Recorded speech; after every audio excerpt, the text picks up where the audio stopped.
The orange violation notice fluttered against Elliot Grayson's front door, secured with aggressive strips of tape, as if the HOA feared he might pretend not to see it.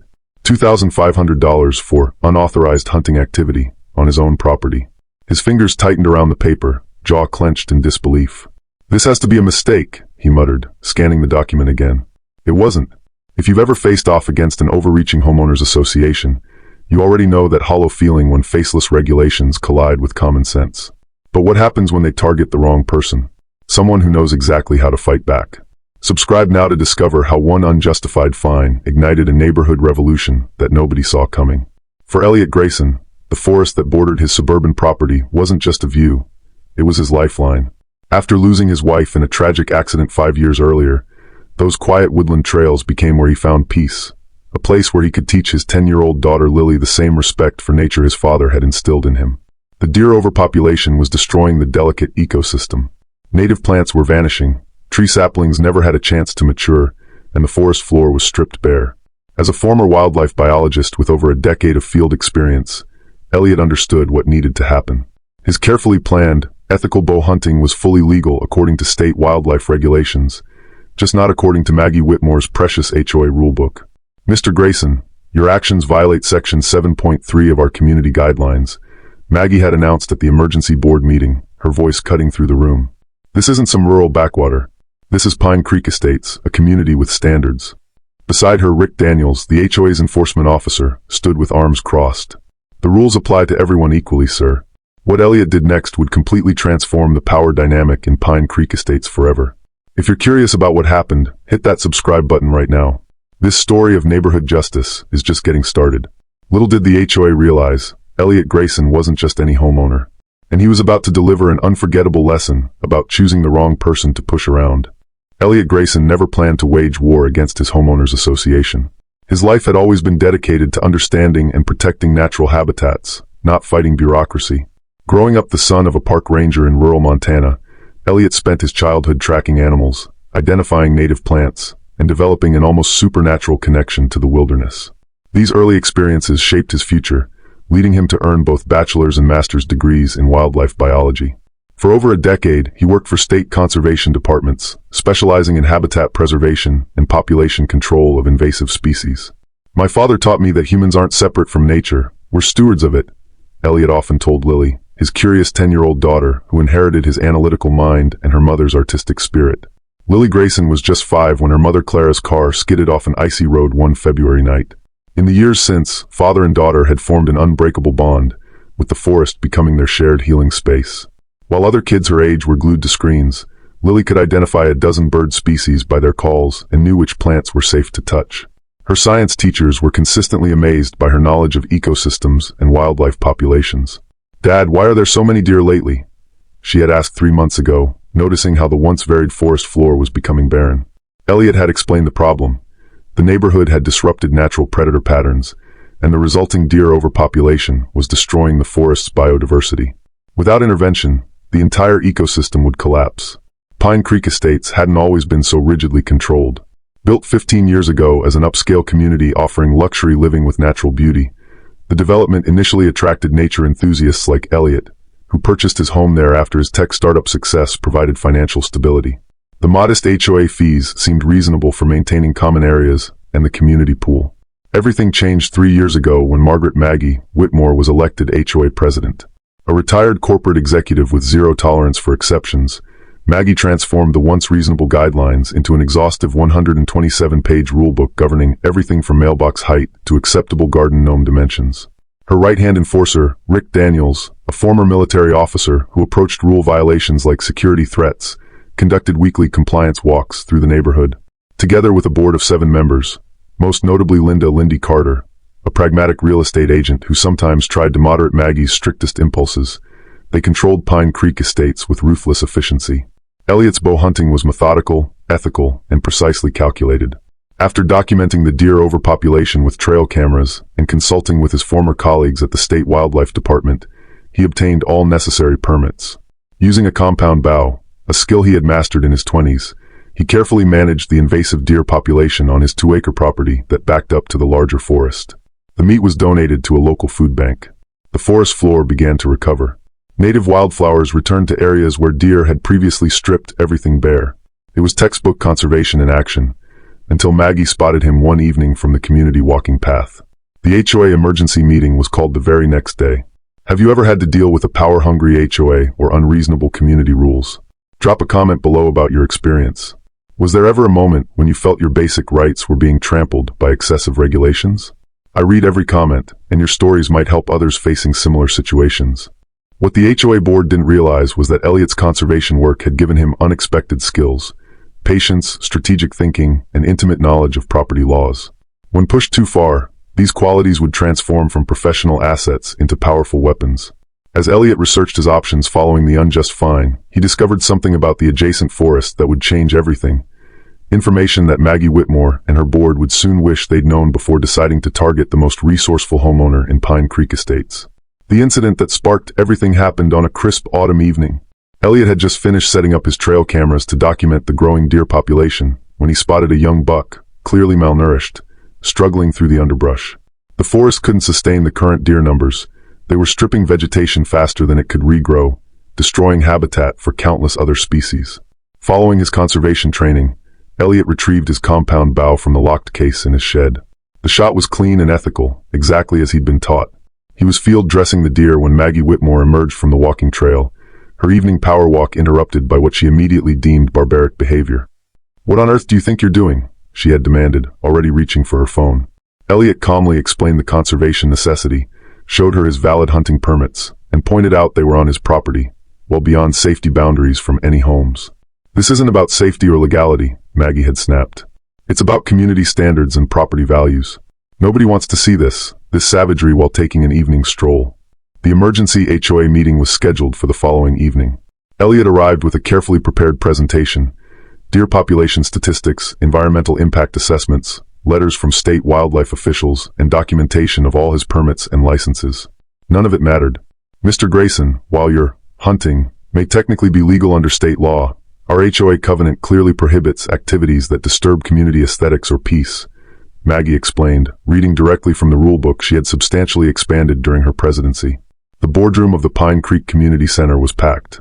Rick Daniels sat at Maggie's right hand, his military posture unchanged since his retirement 5 years earlier. His expression remained fixed in disapproval, occasionally nodding at Maggie's points as if they were tactical commands requiring acknowledgement. "The board has voted 5-2 to impose the maximum fine allowed under our bylaws, $2,500, Maggie continued. "Additionally, any future hunting activities will result in escalating penalties." Lindy Carter, one of the 2 dissenting votes, shifted uncomfortably in her seat. "Perhaps we could instead establish guidelines for responsible wildlife management? Many homeowners have complained about landscape damage from deer." Maggie's glacial stare silenced further discussion. "The matter is settled." What most residents didn't realize was how perfectly the HOA leadership reflected their previous careers. Maggie had been a corporate executive who specialized in hostile takeovers, restructuring companies with ruthless efficiency regardless of human cost. Her retirement created a void that HOA leadership conveniently filled, complete with subjects to control and rules to enforce. Rick's military background made him believe structure was necessary for civilization itself. Any deviation represented not just rule-breaking but moral failure. His weekly inspection routes through the neighborhood weren't just about compliance. They were about maintaining what he saw as essential order. Elliot's first response was through proper channels. He consulted with an attorney who specialized in property rights, sending a formal letter contesting the fine based on state conservation laws that superseded HOA regulations. The HOA's attorney responded within days. While conservation laws protected his right to hunt, the HOA could still regulate manner and presentation of activities. The fine stood. Elliot appealed to the county, which declined to intervene in internal HOA matters. He petitioned for a special hearing with the full neighborhood. Maggie denied the request, citing procedural limitations. Each dead end only strengthened Elliot's resolve. This wasn't just about hunting anymore. It was about fundamental property rights and reasonable governance. Then came the discovery that changed everything. While researching property boundaries, Elliot noticed something odd in county records.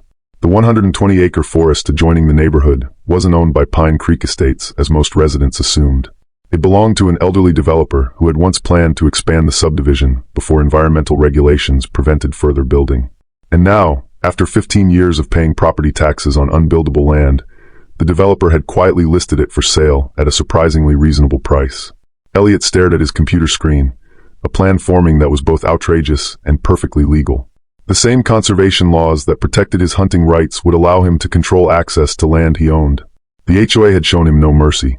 Perhaps it was time to return the favor. What would you do if you discovered the perfect way to legally turn the tables on people who abuse their authority? Would you take the high road and try compromise again? Or would you teach them a lesson they'd never forget? Leave your prediction in the comments about what you think Elliot did next. The answer might surprise you. As Elliot scheduled a meeting with his financial advisor, he felt something he hadn't experienced since Clara died, a sense of purpose beyond mere survival. The HOA had made a critical error in judgment. They had mistaken his patience for weakness, his reasonableness for lack of resolve. They were about to learn how expensive that mistake would be. The meeting with Elliot's financial advisor confirmed what he already suspected. Purchasing the forest was entirely feasible. His tech startup exit had left him with substantial investment funds, and the forest price tag, while significant, wouldn't deplete his reserves. "Are you certain about this?" his advisor asked. "It's a considerable amount for what appears to be retribution." Elliot shook his head. "This isn't about revenge. It's about conservation and protecting something valuable from people who don't understand its worth." The acquisition process moved with surprising speed. The elderly developer was eager to offload the property that had become a tax burden.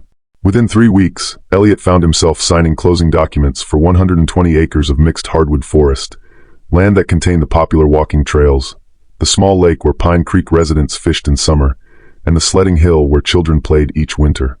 Only his daughter Lily knew about the purchase initially. Her reaction was a mixture of disbelief and admiration. "You bought an entire forest, Dad?" she asked, eyes wide. "What are you going to do with it?" "Protect it," he answered simply. "And maybe teach some adults about consequences." The first hint that something had changed came when county surveyors appeared, marking boundaries with bright orange stakes. Neighbors watched curiously, but few connected the activity to Elliot. Most assumed it was routine land management. Harold Thompson, the retired science teacher who lived 3 doors down, was the first to approach Elliot directly. "Interesting development with the forest," Harold remarked, nodding toward the surveyors. "Any idea what's happening?" Elliot respected Harold, one of the few board members who had voted against his fine, and decided to be honest. "I purchased it," he said quietly. "All of it?" Harold's eyebrows shot up. "Well, I'll be." That's quite a response to Maggie's overreach. "Sometimes protection requires ownership," Elliot replied. News traveled quickly through Pine Creek estates. By evening, Elliot's phone was buzzing with texts from neighbors ranging from confused to concerned. He responded to none of them, instead focusing on the next phase of his plan. The formal announcement came via certified letters to all 78 households in Pine Creek estates, including a separate official notice to the HOA board. The language was simple, direct, and crafted with the help of his attorney. Notice of private property designation. As the legal owner of the 120-acre woodland parcel adjoining Pine Creek Estates, County Parcel # 4752-003, I am hereby providing notice that effective immediately, this is designated private property with restricted access. All previous and formal access permissions are revoked. Trespassing will be enforced according to state law. The letter concluded with a pointed paragraph that Elliot knew would resonate beyond the legal implications. Those seeking special access permissions may apply in writing. Applications will be evaluated based on demonstrated respect for conservation principles, ethical land use practices, and a history of reasonable community engagement. The reaction was immediate and chaotic. Elliot's security cameras captured the moment Maggie Whitmore read her copy on her front porch, her face flushing with angry realization. Within an hour, an emergency HOA board meeting was called. Elliot declined to attend, instead installing private property, no trespassing signs along the newly marked boundaries. He made sure each sign included the relevant state statutes and penalties for violations. The consequences rippled through the community like shockwaves. Children who had planned weekend adventures in the woods returned home disappointed. The weekend fishing club found their lakeside access blocked. The neighborhood running group's trail route was suddenly cut in half. Rick Daniels was the first to test the boundaries, deliberately crossing onto the forest property during his morning jog, only to be met by a contracted security guard Elliot had hired. "This is absurd," Rick had protested. "This forest has always been open to the community." "The property has a new owner now, sir," the guard replied calmly. "And new rules." Emergency HOA meetings became nightly events. Residents who had never participated in community governance suddenly packed the community center, demanding solutions. Maggie's usual commanding presence wavered under the onslaught of angry questions she couldn't answer. "What happens on Halloween when the kids can't use the trick-or-treat trail through the woods? My daughter's cross-country team practices on those trails." The annual Easter egg hunt is supposed to be there in 2 months. Each complaint circled back to the same uncomfortable truth. The community had taken the forest for granted, assuming access was guaranteed rather than a privilege. Meanwhile, Elliot continued his conservation work uninterrupted. Trail cameras documented wildlife returning to previously disturbed areas. New saplings were planted in regions damaged by deer overgrazing. The forest was healing, even as the community around it fractured. The true test would come with what happened next. Would Pine Creek Estates learn from this moment, or would the conflict escalate further? The HOA's counterattack began with legal threats. Their attorney sent Elliot a lengthy letter claiming historical easement rights and implied community access. Elliot's lawyer dismantled these arguments in a 3-paragraph response. No easements existed in county records, and implied access wasn't legally binding on new ownership. Maggie tried a different approach: public pressure. An emergency community newsletter painted Elliot as an enemy of neighborhood values, describing his actions as hostile to the community spirit that defines Pine Creek Estates. The attempt backfired spectacularly when residents questioned why the HOA had escalated a simple hunting violation into a neighborhood crisis. "If you hadn't fined him so aggressively, we'd still have our forest access," Harold Thompson pointed out during a particularly heated meeting. Perhaps some self-reflection is in order before assigning blame. Pine Creek Estates quickly divided into factions. Team Maggie insisted rules must be followed without exception. Team Elliot advocated for reasonable governance and property rights. Many residents simply wanted access to the forest again and didn't care about the ideological battle. Lily found herself unexpectedly popular at school as the daughter of the guy who bought a forest to prove a point. She handled the attention with surprising maturity, neither defending nor criticizing her father's decisions. "My dad believes in conservation and fair treatment," became her standard response. Beyond that, you'd have to ask him. Mr. Finch, the eccentric artist who had battled the HOA over his colorful house exterior for years, became Elliot's most vocal supporter. He created a series of provocative paintings titled Forbidden Forest that appeared mysteriously throughout the neighborhood, each depicting woodland scenes with subtle commentary on authority and freedom. The neighborhood teens, led by Jake Miller, staged a small protest by the forest boundary, complete with handmade signs declaring nature belongs to everyone and end HOA tyranny. While Elliot appreciated their support, he invited them to his home to explain his conservation efforts, showing them trail camera footage of returning wildlife and recovering vegetation. "I'm not keeping people out because I'm mean," he explained. "I'm protecting something vulnerable until everyone understands its value." After 6 weeks of community turmoil, Linda Carter, the pragmatic real estate agent on the HOA board, approached Elliot with an unofficial proposal. "This situation isn't sustainable," she said over coffee at his kitchen table. "Home values are starting to be affected, and the community is fracturing. There must be a middle path." Her suggestion was simple. Elliot would grant conditional forest access, the HOA would revoke his fine and amend its regulations on ethical conservation practices, and both sides would save face. Elliot considered the offer. While part of him enjoyed watching Maggie squirm, his goal had never been perpetual conflict. It had been about conservation, respect, and reasonable governance. "I'll agree, but with conditions," he replied. "I want the environmental committee I proposed initially. The forest trails will be designated as conservation education zones, and Maggie needs to publicly acknowledge that the HOA overstepped its authority." The negotiations took another 2 weeks. Rick Daniels initially refused any compromise, but when the HOA's attorney confirmed they had no legal recourse, pragmatism prevailed. Maggie reluctantly agreed to a modified version of Elliot's terms, though her stiff delivery of the public apology made her continued disapproval obvious. 3 months after the initial fine, a new arrangement emerged. The Forest Conservation Committee, chaired by Elliot and including both Harold Thompson and, surprisingly, Maggie herself, now governed access to the woodland. Educational signs about local ecology appeared along reopened trails. Controlled hunting to manage deer populations was officially recognized as necessary conservation practice.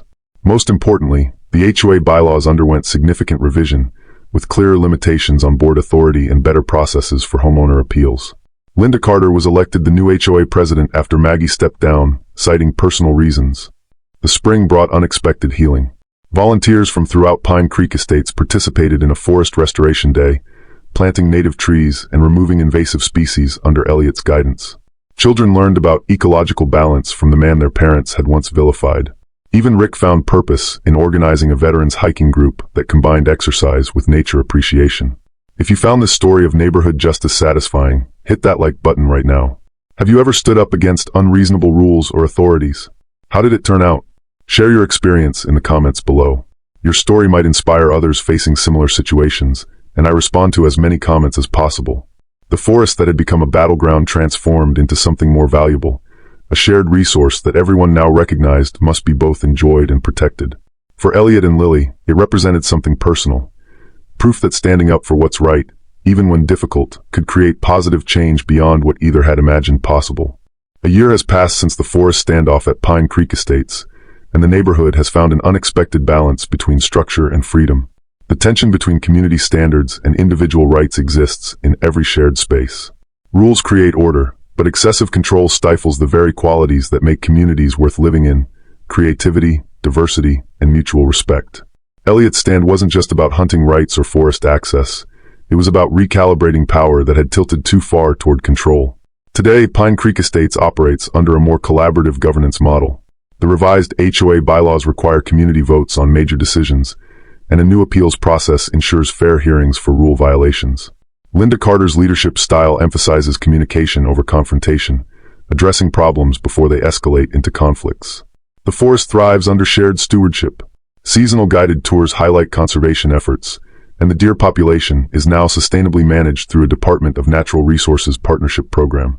Children from neighboring communities visit for educational field trips about ecological balance and responsible land management.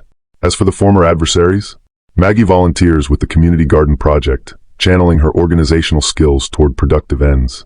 Rick leads monthly forest cleanup initiatives with military precision. And Elliot? He serves as an informal conservation advisor while focusing on raising Lily and developing wildlife management software. The most meaningful change runs deeper than policies or programs. It's the renewed understanding that healthy communities require both structure and flexibility, rules and compassion, boundaries and freedom. If you enjoyed this story of community transformation, hit that subscribe button now. Each week, I share remarkable true stories of ordinary people standing up for what's right, often against overwhelming odds. Join our community of viewers who believe in the power of principled action to change our world, one neighborhood at a time.